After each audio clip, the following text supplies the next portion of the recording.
Is big பாஸோட 2வது promo. கண்டிப்பா இன்னைக்கு பெருசா எந்த ஒரு கன்டென்ட்டும் இருக்காது அப்படின்றது நம்ம எல்லாருக்குமே தெரியும். சோ ஆமாங்க ஜாக்லின் போயாச்சு. அடுத்த கட்டத்த நோக்கி போகணும் அப்படின்ற ஒரு சிச்சுவேஷன் வரும்போது, எல்லாம் ரொம்ப நார்மலா லைவ்ல கேஷுவலா சிரிச்சு பேசியிருக்காங்க. ஏன்னா இன்னைக்கோ, நாளைக்கோ மட்டும் தான் அப்படின்றதுனால ஒரு மைண்ட் செட்டுக்கு வந்துட்டாங்க நம்மளோட கண்டஸ்டன்ட்ஸ்.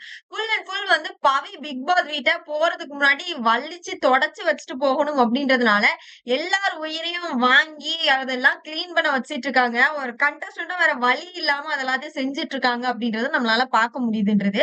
அது ரொம்ப ஏன் பாவி இந்த மாரி பண்றாங்க அப்படின்ற மாரி தான் இருக்கு. அது அவங்கவங்களோட விருப்பம் தானே.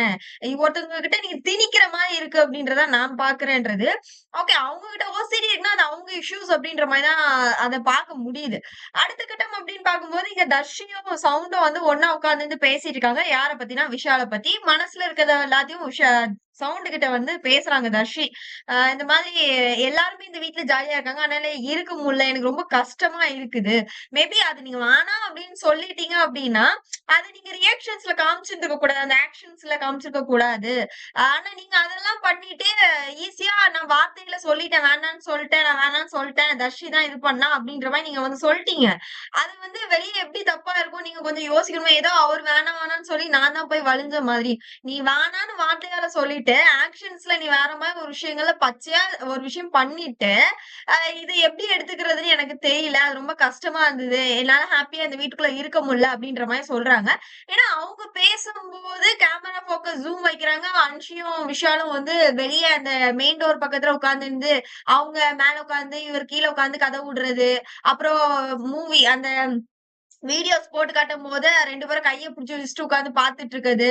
ஒவ்வொரு கட்டத்திலயும் ஒவ்வொரு இடத்துல நம்மளால அத கிளியரா பார்க்க முடியுது அப்படின்றது, கொஞ்சம் எல்லைய மீறி தான் போறாங்களோ அப்படின்ற மாரி இருந்தது. இது வந்து அந்த கவின் இஷ்யூஸ் அப்போ சாக்ஷி இவங்கலாம் ஒரு இஷ்யூஸ் வந்தது இல்லையா?